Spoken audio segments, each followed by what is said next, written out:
नमस्कार बच्चों, मैं आपका गणित अध्यापक कपिल देव त्यागी।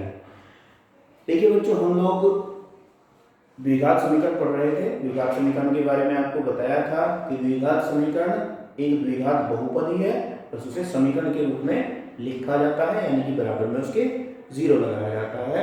और द्विघात समीकरण में आपको मूल बता दिए थे, वही होते हैं जो बहुपद में जीरो हुआ करती थी या शून्य हुआ करते थे, वही यहाँ पर मूल है या रूट्स कहते हैं उन्हें आप। तो आज हम उन मूलों की प्रवृत्ति के बारे में पढ़ेंगे। पिछले एक्सरसाइज में हमने पढ़ लिया था कि मूल ज्ञात कैसे करते हैं, गुणनखंड विधि से गुणनखंड करके उनके मूल ज्ञात कर लिया करते थे। तो अब उनकी प्रवृत्ति क्या है, क्या सभी प्रकार के द्विघात समीकरणों को हल किया जा सकता है और हल करके उनके वास्तविक मूल ज्ञात किए जा सकते हैं, ऐसा संभव है अथवा नहीं। तो अब यहां पर हम चेक करेंगे। देखिए, एक होता है आपका विविध कर। अगर हम एक द्विघात समीकरण लेके चले मानक रूप में ax² plus bx plus c बराबर 0 के, ये आपकी एक द्विघात समीकरण है और ये मानक रूप में लिखी हुई है, जहां पर x तो आपका चर है वही और a b c यहाँ पर आपके कोई कांस्टेंट हो सकते हैं, न्यूमेरिक वैल्यू में भी हो सकते हैं, या आपके a b c के रूप में भी हो सकते हैं। पर चर यहाँ पर x है, इसकी घात 2 है, इस वजह से इसे क्वाड्रेटिक इक्वेशन या द्विघात समीकरण कहा जाता है। एक चीज होती है इसमें विविध कर या डिस्क्रिमिनेंट, इसे डी से डिनोट इसी वजह से करते हैं विविध कर, इसे कैपिटल डी से डिनोट करते हैं और इसकी वैल्यू होती है b² माइनस में 4ac। ये लिया कहां से गया है अभी मैं आपको बताऊंगा, पहले हम इसी पर विचार करते हैं। देखिए b कौन है यहाँ पर, x का गुणांक है, ठीक है, a x² का गुणांक है और c अचर पद है यहाँ पर। इससे लेकर हमें सबसे पहले ज्ञात करना होता है b² माइनस 4ac। अब इसकी प्रवृत्ति हमें देखनी है कि कैसी है। पहली स्थिति, यदि d यानी कि b² माइनस में 4ac आपका बड़ा हो जाए 0 से, ठीक है, 0 से बड़ा यानी कि प्लस का कोई भी नंबर आ जाए, प्लस का 1/2 आ जाए, चाहे 100 आ जाए, चाहे 1000 आ जाए, चाहे कुछ भी आ जाए, पर 0 से बड़ा आना चाहिए, यानी कि पॉजिटिव आना चाहिए, धनात्मक आना चाहिए। तो इस स्थिति में आपके जो मूल होंगे वास्तविक होंगे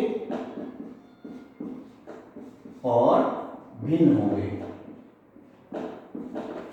आपको यूनिक रूट्स मिलेंगे, x के दो अलग अलग मान प्राप्त होंगे आपको, ठीक है, और मूल वास्तविक भी होंगे। परिमेय हो या अपरिमेय हो उससे हमें मतलब नहीं है, पर वास्तविक होंगे, ठीक है। दूसरी स्थिति,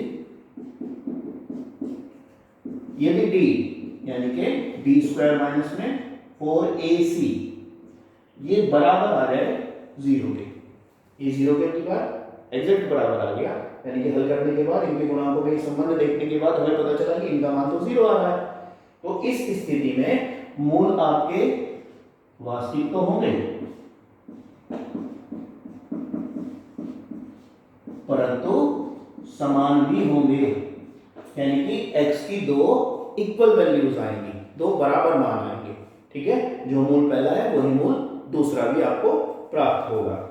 तीसरी स्थिति है, यदि d यानी कि b² माइनस में 4ac आपके पास छोटा आ जाए 0 से, और 0 से छोटे का मतलब माइनस में कोई संख्या आपको प्राप्त हो जाए, तो इस स्थिति में मूल आपके काल्पनिक होंगे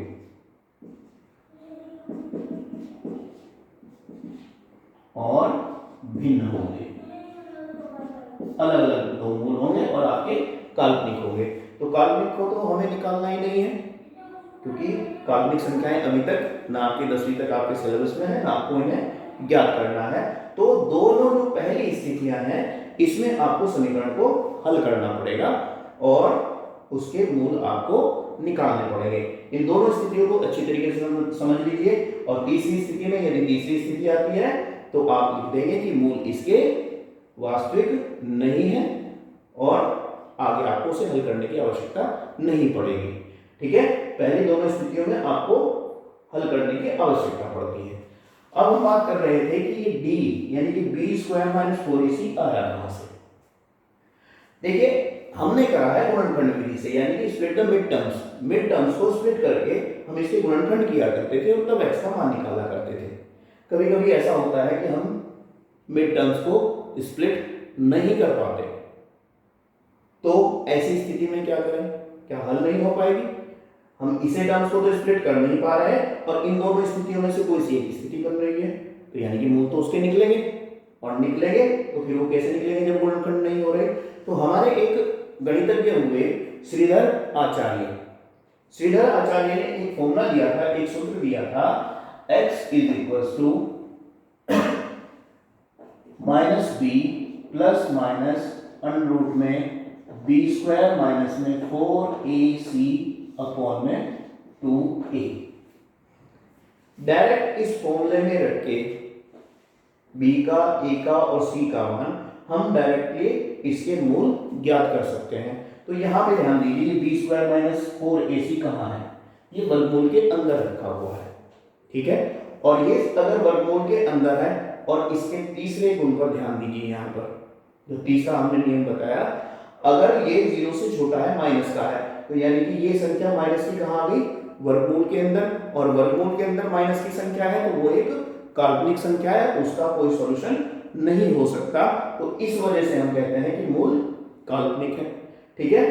दूसरी स्थिति में आते हैं, यदि 0 है इसका मान, तो यहाँ पे रूट के अंदर 0 हुआ, ये तो 0 हो गया, प्लस माइनस का कोई औचित्य नहीं रहता, तो दूसरा मूल तो कोई आएगा ही, तो b माइनस में b अपॉन 2a, ये इसका मूल हो जाएंगे, ठीक है।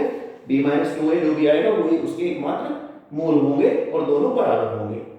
तीसरी स्थिति में आते हैं, यदि 0 से बड़ी है, वर्गमूल के अंदर अगर 0 से बड़ी कोई संख्या आती है, मान लीजिए यहाँ पे 9 आ गया हल करके, तो 9 को हल करेंगे तो 3 आएगा, 3 को एक बार प्लस चिन्ह के साथ और एक बार माइनस चिन्ह के साथ लेकर चलेंगे तो दो अलग अलग मूल आपको प्राप्त हो जाएंगे। तो ये सूत्र भी आपको याद करना है और ये तीनों विशेष स्थितियां भी आपको याद करनी है मूलों के संबंध में, कि कब मूल आपके वास्तविक और भिन्न होंगे, कब मूल आपके वास्तविक और समान होंगे, और किस स्थिति में मूल आपके काल्पनिक और भिन्न होंगे।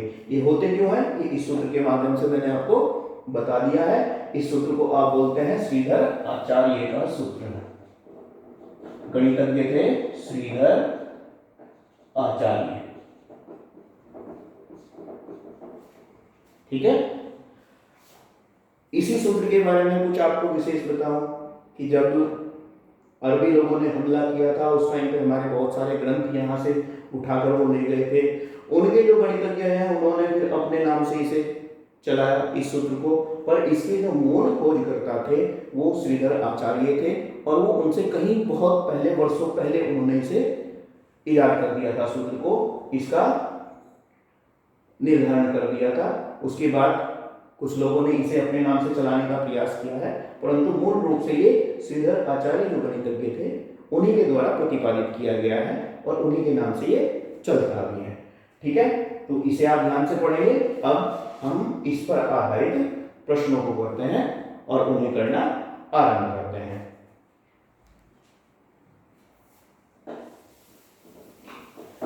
देखिए बच्चों, आपको एक्सरसाइज 4.3 4.3 करनी है। 4.2 हम करवा चुके थे, तो अब पहला ही प्रश्न देखिए, 4.3 का पहला ही प्रश्न और उसका पहला ही पार्ट। प्रश्न आपको दिया गया है कि यदि निम्नलिखित द्विघात समीकरण के मूलों का अस्तित्व हो, अस्तित्व होने का क्या मतलब है, ये आपसे जानना चाह रहा है। अस्तित्व ना होने वाली स्थिति कौन सी आएगी, जो तीसरी स्थिति आपको बताई थी, यानी कि बी स्क्वायर माइनस 4ac का मान 0 से छोटा हो जाए। तो और अगर पहली दो स्थितियां आपके सामने आती हैं तो उनका अस्तित्व है और उन्हें ज्ञात किया जा सकता है। यहां पर ये एक बात और कह रहा है कि पूर्ण वर्ग बनाकर तब आपको इसके गुणनखंड करने और तब आपको इसके मूल निकालने हैं। याद होगा आपका 9वीं कक्षा में आपके पास एक्सरसाइज थी, उसमें बहुपद के गुणनखंड आप पूर्ण वर्ग बना के करते थे, तो यहाँ पर भी आपको वही काम करना है। पहले ही पार्ट करते हैं, आपको दे रखा है 2x²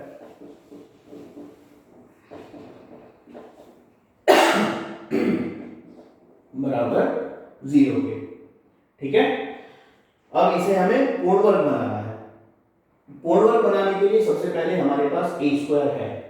ठीक, हमें b स्क्वायर का नहीं पता, तो दूसरा स्क्वायर टर्म्स हमारे पास नहीं है कोई भी, तो हम सबसे पहले इसे स्क्वायर के रूप में लिखते हैं, या √2x का होल स्क्वायर लिख सकते हैं कि नहीं इसे। ठीक, यानी कि a स्क्वायर हमारे पास हो गया, b स्क्वायर का हमें इसमें पता नहीं है, और इसकी तुलना हम करेंगे 2ab से। ध्यान से देखेंगे, अब इस स्टेप को ज्यादातर गड़बड़ बच्चे इसी में करते हैं, तो कैसे करेंगे इसे। देखिए, हमें चाहिए 2ab, उसकी जगह कौन रखा हुआ हमारे पास 7x। ठीक है, a की जगह कौन रखा हुआ है हमारे पास √2x। b का हमें इसमें पता नहीं है, b कौन है, और बराबर 7x के रख लीजिए। देखिए x से तो x चला गया, तो यहां से b की वैल्यू कितनी आती है हमारे पास 7 और बटे में 2√2। तो यानी कि b की वैल्यू ये है, तो हम b स्क्वायर निकाल सकते हैं। b स्क्वायर कितना होगा 49 बटे, इसका वर्ग करेंगे तो 4 दूनी 8, यानी कि 49 बटे 8 आपको इसमें जोड़ना है, और 49 बटे 8 ही इसमें से घटाना भी है। इसे जुड़ा कर रखेंगे, माइनस के 7x प्लस के 3 को भी जुड़ा कर रखेंगे। अब हमें इसमें प्लस के 49 बटे 8 को जोड़ना है, और 49 बटे 8 इसमें से घटा देना है। ठीक है, ये कॉन्सेप्ट ध्यान देने वाला है, इसे जरा ध्यान से समझ लीजिएगा। ठीक है, और उसी के आधार पर कितना जोड़ना है और कितना घटाना है ये आप डिसाइड करते हैं। ठीक है, बुक में तो आपको सीधे सीधे दे दिया जाता है कि इतना जोड़ दीजिए, इतना घटा दीजिए, पर वो आया कहां से। ठीक है, वो आता इस तरीके से है, 2ab की तुलना जो भी आपको बीच में एक घात वाला पद दे रखा हो उससे कीजिए। ठीक है, a के स्थान पे जो आप एक वर्ग संख्या बना चुके हैं a के स्थान पर उसे रखिए। ठीक है, और b आप ज्ञात कर लीजिए, फिर उसका वर्ग कीजिए, b स्क्वायर निकालिए, जो भी b स्क्वायर आया है उतना ही जोड़िए और उतना ही घटाइए। अब जोड़ने वाला पद और ये जो मैंने अंडरलाइन किए हैं, अब इसे ध्यान देंगे, इन्हें इकट्ठा लिखेंगे हम √2x का होल स्क्वायर। ठीक, माइनस में ये आपका 2ab की जगह था, इसे जो 7x लिखकर रहने दीजिए, इस पर आइए, ये है 7 बटे 2 √2 का होल स्क्वायर। ठीक है ना, b स्क्वायर की जगह, और इन्हें इकट्ठा लिख लीजिए। यहाँ पे प्लस का 3 बचा हुआ है, माइनस के 49 बटे 8 आपके बचे हुए हैं। अब ध्यान दीजिए, a स्क्वायर b स्क्वायर भी है आपके पास, और माइनस 2ab, इसकी जगह ये मान रखा था आपने 7x, तो ये क्या हो गया a स्क्वायर माइनस में 2ab और प्लस में b स्क्वायर, यानी कि a माइनस b का होल स्क्वायर। a की जगह कौन रखा हुआ है √2x, और b की जगह कौन है माइनस में, क्योंकि माइनस है यहाँ पे तो माइनस लेके चलेंगे। b की जगह कौन रखा हुआ है 7 बटे 2 √2 और उसका होल स्क्वायर। ठीक है, ये तो हमारे पास हो गया a माइनस b का होल स्क्वायर, पूर्ण वर्ग बन गया इसका। अब इधर देखते हैं, इधर इनका लघुत्तम ले सकते हैं, 8 या 24, और 49 में से 24 घटेंगे तो माइनस के 25 बटे 8 बराबर 0 के। ठीक, अब इसे आप लिखेंगे √2x माइनस में 7 बटे 2 √2 का होल स्क्वायर माइनस में 5 बटे, इसे फिर से 2 √2 लिख सकते हैं, उसका वर्ग लिख सकते हैं, बराबर में 0 के। देखिए 5 का वर्ग 25 होगा, वही लिखा हुआ है, और 2 √2 का वर्ग वही 8 होगा, वही लिखा हुआ है। अब ध्यान दीजिए, हमारे पास ये हो गया a square minus b square का सूत्र, और a square minus b square का सूत्र क्या हुआ करता था, एक बार जोड़ के एक बार घटा के, यानी कि a प्लस b और a माइनस b। तो a के स्थान पर तो इसे पूरे को इस्तेमाल करेंगे, b के स्थान पर इसे। तो जब जोड़ेंगे √2x माइनस में 7 बटे 2 √2, ये तो a हो गया हमारा, प्लस में b, प्लस में 5 बटे 2 √2। ठीक है, अब की बात a माइनस b, a के स्थान पर तो इसे लेके चलेंगे, √2x माइनस में 7 बटे 2 √2, और माइनस में ये माइनस में 5 बटे 2 √2, और बराबर कितना 0 के। अब इसे हल कर लीजिए, देखिए लघुत्तम तो दोनों का समान है, माइनस के साथ है प्लस के 5 है आपके पास, तो ये आपके पास हुआ √2x, माइनस में बचेगा आपके पास 2/2 √2। इधर आइए √2x को जो तो लेके चलेंगे आप, यहाँ पे माइनस के 7 है और माइनस के 5 है, तो माइनस के 12/2 √2 और बराबर 0 के। गुणनखंड आ गए इसके आपके पास। अब गुणनखंड आ गए, जैसे पिछले प्रश्नों में आप क्या करते थे कि दो गुणनखंडों का या दो संख्याओं का गुणनफल कब हो सकता है 0, जब इनमें से एक संख्या शून्य हो या दोनों संख्याएं शून्य हो। ठीक है, तो इन्हें अलग अलग अब हम 0 के बराबर रखेंगे। थोड़ा सा इन्हें हल कर सकते हैं, यहाँ से 2 से ये 2 कट जाएगा, 1 बचा रहेगा, यहाँ 2 से ये कट जाएगा, यहाँ 6 बचा रहेगा। तो सबसे पहले यदि पहला फैक्टर है आपके पास √2x और माइनस में 1/√2 बराबर कितने के 0 के। पहले वाले फैक्टर को 0 के बराबर रख रहे हैं, तो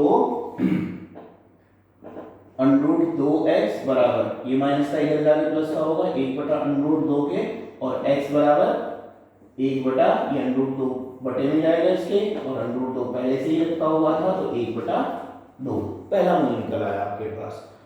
और दूसरा, यदि अब की बार दूसरा गुणनखंड लेके चलेंगे, ये क्या है आपके पास √2x माइनस में 6/√2 बराबर 0 के। ठीक है, तो √2x बराबर 6/√2 के, प्लस वाला इधर जाके माइनस का हो जाता है, माइनस वाला इधर जाके प्लस का हो जाएगा, चिन्ह परिवर्तित हुआ तो प्लस का हुआ ये √2। अब इसी गुणा में जाएगा, √2 यहाँ √2 को गुणा करेगा कितना आ जाएगा 2 आ जाएगा, और 6/2 रह जाएगा, यानी कि 3 आ गया। तो इसके दोनों मूल आपने प्राप्त कर लिए, एक तो 1/2 आया और एक आपके पास 3 आ गया। तो ये है आपकी गुणनखंड पूर्ण वर्ग बनाकर गुणनखंड करने वाली विधि। थोड़ी सी बड़ी है और थोड़ा सा आपको टिपिकल भी लगेगा जब आप इसे एज्यूम करते हैं, उसके बाद पूर्ण वर्ग बनाते हैं, और जब आप प्रैक्टिस करेंगे तो आराम से हो जाएंगे प्रश्न। मेन चीज है आपकी प्रैक्टिस, इसके बारे में प्रैक्टिस कीजिएगा ज्यादा से ज्यादा। एक आध प्रश्न इसका और करते हैं,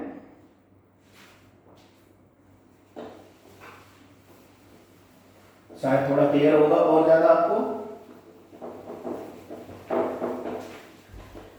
देखिए, एक लेते हैं हम इसका प्रश्न संख्या 3, इसी का पहले का थर्ड पार्ट लेके चलते हैं, उसे करते हैं, क्योंकि इसमें वर्गमूल आपको दे रखा है। वर्गमूल से बच्चों आपको वैसे ही डर लगता है, जिस प्रश्न में वर्गमूल आ जाए वो आपको भारी लगने लगता है, ऐसा कुछ नहीं है। वर्गमूल को भी आप उसी तरीके से ट्रीट करें जैसे और वास्तविक संख्याओं को करते हैं। पहले का हम बात कर रहे हैं थर्ड पार्ट की।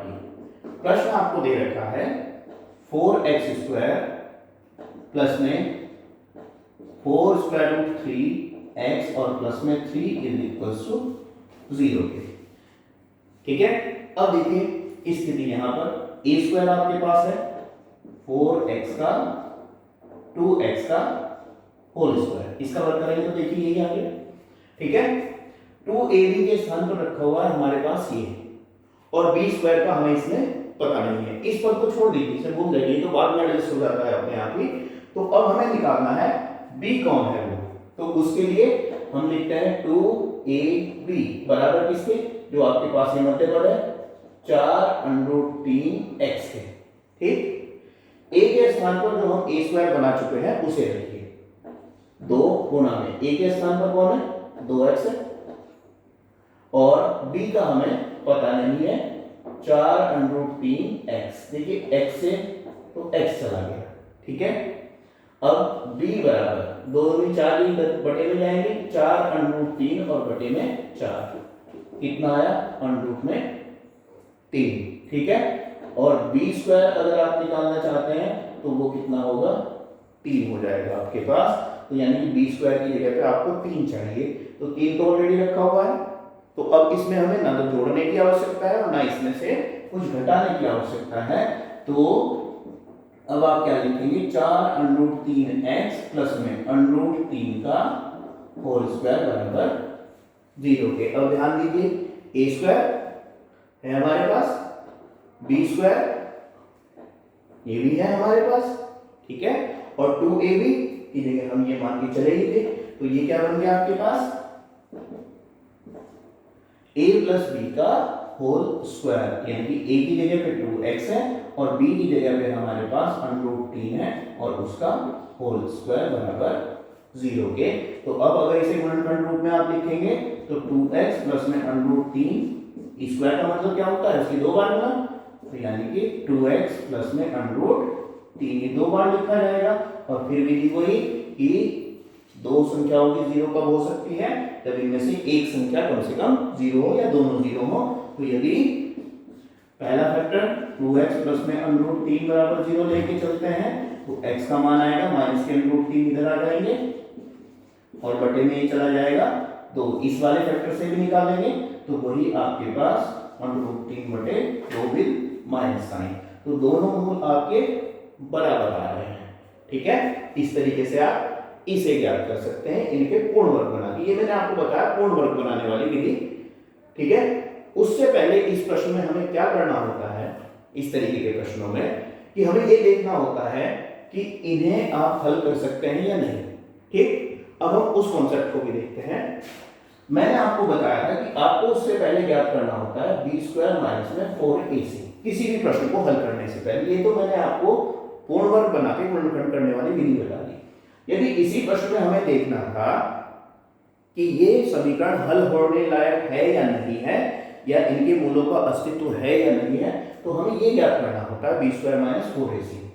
अब देखिए इसे करते हैं, b की जगह कौन रखा हुआ है 4√3, उसका स्क्वायर करेंगे माइनस में 4, a की जगह कौन रखा हुआ है 4 ही रखा हुआ है और c की जगह कौन रखा हुआ है 3 रखा हुआ है ये।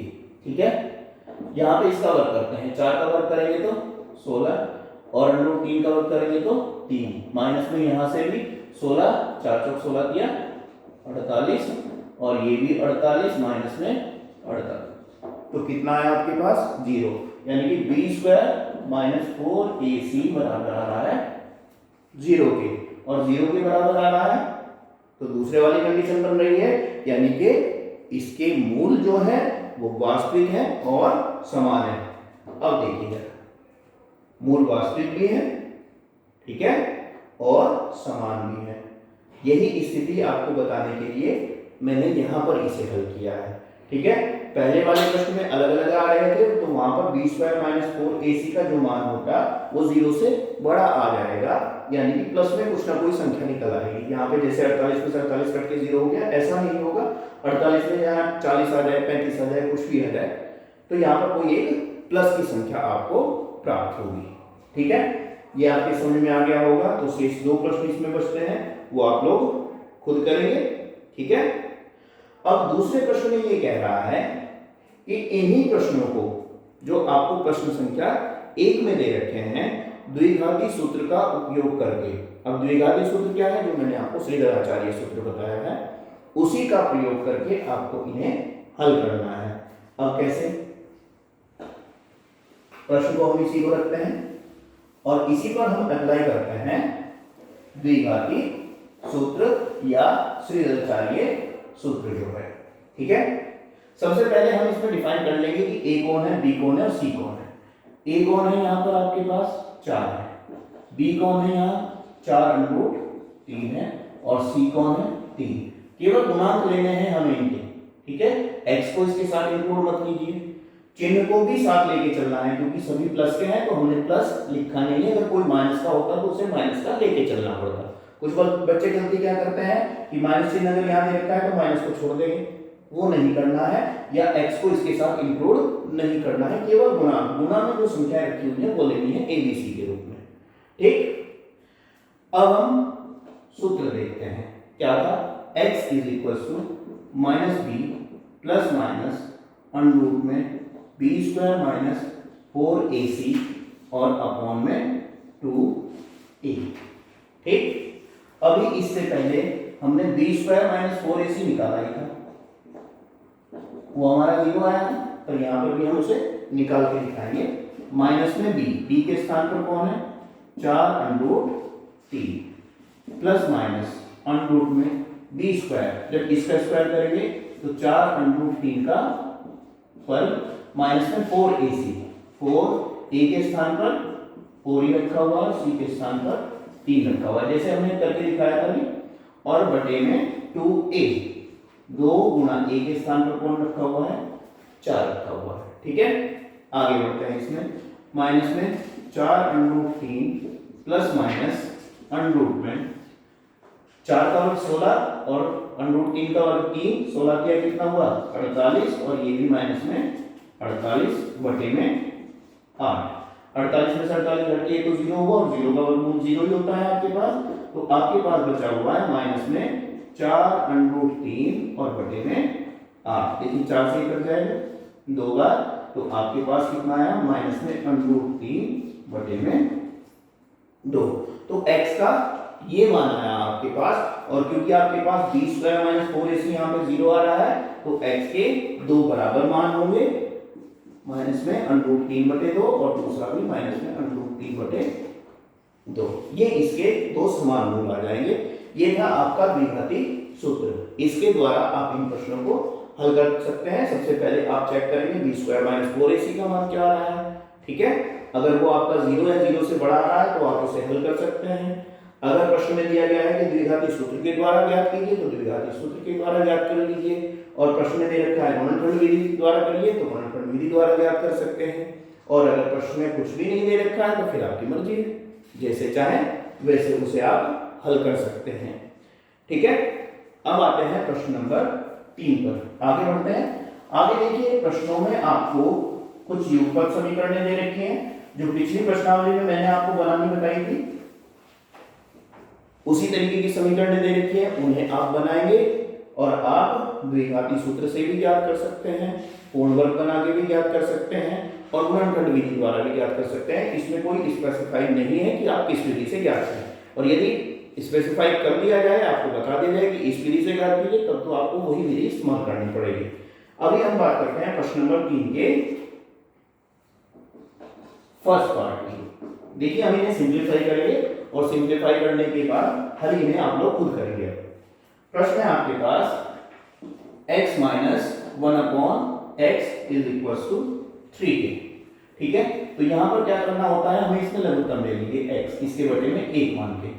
ठीक, तो जब यहां पर इसकी भाग करते हैं, 1 की x में भाग करेंगे तो x आएगा, और जो भी भागफल आया उसके ऊपर गुणा करते हैं तो ऊपर आ जाएगा x², माइनस में x की भाग जब x में करेंगे तो 1 आएगा, 1 की गुना ऊपर करेंगे तो ये आएगा, और इधर बराबर में 3 रखा हुआ है, इसे 3/1 लिख सकते हैं। अब क्रॉस मल्टीप्लाई आप कर सकते हैं, 1 की मल्टीप्लाई इधर करेंगे तो x² - 1, और x की मल्टीप्लाई इधर करेंगे तो 3x हो जाएगा। ठीक है, अब 3x को भी इधर उठा लीजिए और घटते हुए क्रम में लिखिए घातों के, x², अब माइनस के 3x, क्योंकि इधर प्लस का है, बराबर से इधर आएगा तो माइनस के 3x और माइनस का 1 रखा हुआ है।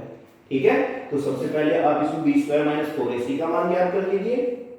ठीक, अगर वो 0 या 0 से बड़ा आ रहा है तब आप इसे गुणनखंड विधि से या स्वेच्छाचारी विधि से या पूर्ण वर्ग बनाने वाली विधि से किसी से भी हल कर सकते हैं। तो ये प्रश्न आप लोग अब खुद करेंगे। इसी के सेकंड पार्ट की बात करते हैं, उसे भी सिंप्लीफाई करते हैं हम। सेकंड पार्ट में आपको दे रखा है 1/x + 4 और माइनस में 1/x - 7 और बराबर में 11/30 के।